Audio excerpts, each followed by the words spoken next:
폭망했다는 거. 경제 누가 폭망시켰습니까? 그 말씀 좀 드릴게요. 우리 경제라는 게 하루아침에 망합니까? 경제라는 게 그렇게 쉽게 망해지는 겁니까? 나라 경제가.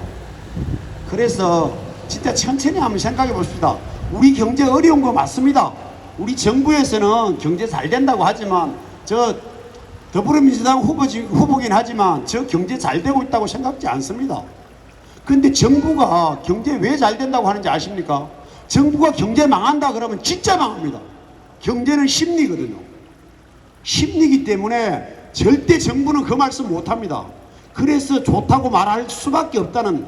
그렇지만 솔직히 말하면 어려운 거 맞습니다. 우리는 경제 지금 상당히 어렵습니다. 근데 여러 가지 이유 있습니다. 첫 번째는요, 국제 경제가 다 어렵습니다. 우리나라만 어려운 거 아닙니다. 우리나라 다른 나라와 비교하면 훨씬 잘 해내고 있습니다. 잘 버텨내고 있습니다. 우리나라 그 정도 능력 있는 나라입니다. 두 번째는요, 경제 어려운 거 인구 구조 문제입니다. 쉽게 말씀드리면 우리 58년 개띠로 말하는 베이비붐 세대, 여기 58년 개띠들, 그 사람들이 지금 다 퇴직했지 않습니까? 경제는 소비거든요. 생산이 아니라 소비거든요. 소비만 되면 생산은 무조건 따라갑니다. 지금 우리 기술 수준이 그 정도 되어 있습니다. 소비가 중요한데 58년 개띠들 다 퇴직했잖아요. 쉽게 말하면 500만 원씩 벌던 사람이 400만 원씩 벌던 사람이 지금 100만 원 벌고 있다는 거거든요. 소비 줄 수밖에 없습니다. 이 인구 구조 속에서 당연히 경제 어려워집니다. 어려워질 수밖에 없고요. 중요한 거는 산업 구조 문제라고 생각합니다. 우리나라 이렇게 부자된 거 60년대 전쟁의 폐허에 있다가 지금 이렇게 세계 5위권 또는 10위권 이렇게 발전한 거 뭡니까? 어떤 힘입니까? 저는 5가지 산업이라고 생각합니다. 포항제철로 배변되는 철강, 자동차, 조선, 석유화학, 전자, 이 5가지 산업이 우리나라 이렇게 먹고 살게 만들었습니다. 그렇지만 산업이라는 것도 시간이 지나면 쇠퇴하기 마련입니다. 지금 다른 나라에서도 철강 생산하고 다른 나라에서 자동차 생산하고 배 생산하거든요. 그러면 당연히 우리나라는 잘 안 팔리는 거죠. 더 싼 제품이 나오는데. 그래서 경기가 계속 잘 되려 그러면 이 부분을 새로운 산업을 만들어내야 됩니다. 지금 사실 전자전기, 본래 전자전기는 백색 가전이었죠. 텔레비전 냉장고였습니다. 근데 그게 지금 휴대폰이고 반대초로 바뀌었잖아요.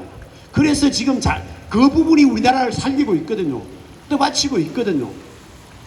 그런 식으로 시간이 지나면 새로운 산업을 만들어내야 되는 겁니다. 그거를 못 만들어냈으니까 지금 우리나라 힘들어지는 겁니다. 그 기존 산업은 힘 빠지니까 힘들어지는 거죠.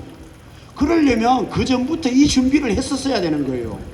제 생각에는 한 10년 전부터, 아니 20년 전부터 했어야 돼요. 김대중 정부, 김영삼 정부 그때부터 했어야 됩니다. 김영삼 정부 IMF로 몰아넣었잖아요. 김대중 정부 그 IMF 극복한다고 온 힘 다 쏟고 그래도 극복해냈습니다. 노무현 대통령 시절 바이오 산업 하려고 그랬잖아요. 황우석 사태로 대변되는 바이오 산업 하려고 그랬거든요. 그 바이오 산업 키우려고 했지만 실패했습니다. 그렇지만 새로운 산업 시작했거든요. 그 다음 이명박 대통령 시대에 뭐 했습니까? 자원외교, 4대강 둘 다 망했잖아요. 자원외교 됐으면 우리 경제 좋아졌을 것 같습니까?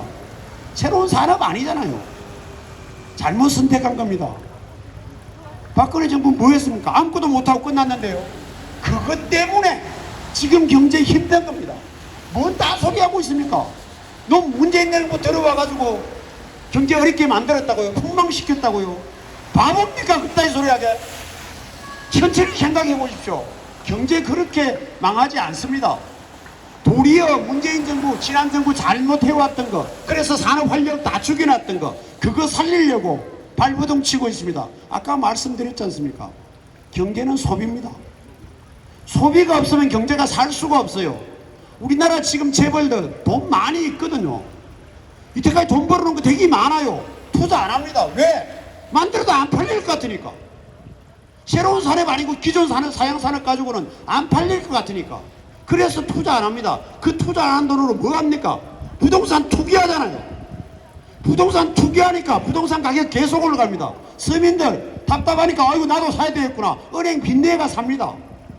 은행 빚내가 샀으니까 이자 갚는다고 소비 더 줄어듭니다. 그래서 우리나라 망하는 겁니다. 그래서 소비를 일으키려고 재정으로 하나 남은 투자 안 하죠. 가계 소비 없죠. 그러니까 하나 남은 재정으로 그래도 경제 살려볼 기라고 재정을 풀어가지고 저소득층한테 주는 겁니다. 부자들 주면 또 투기할 거니까. 그래서 저소득층 돈 줘가지고 그 저소득층이 소비 만들어가지고 다시 경제 살려보자고 발버둥 치고 있습니다. 거기 욕만 한다고 해결됩니까? 제가 일단 원인님 말씀드렸는데요. 사실 이거보다 더 중요한 거는 앞으로 어떻게 하면 경제 좋아지는 데 문제 아닙니까? 저거한테 돈이 있어도 돈 투자 안 하는 사람들한테 세금 낮춰준다고 경제 좋아집니까? 안 팔릴 것 같으니까 안 만드는 사람한테 세금 낮춰주면 부동산 투기만 더 하겠죠. 서민 경제 더 어렵게 만들 겁니다. 제가 생각하는 경제는 그렇습니다. 그냥 무조건 경제 어렵다고 너가 잘못했다는 소리 하는 그게 말이 되는 소리입니까? 그 사람들한테 정권 주면 아까 말씀드렸지 부동산 투기만 더 늘어날 겁니다.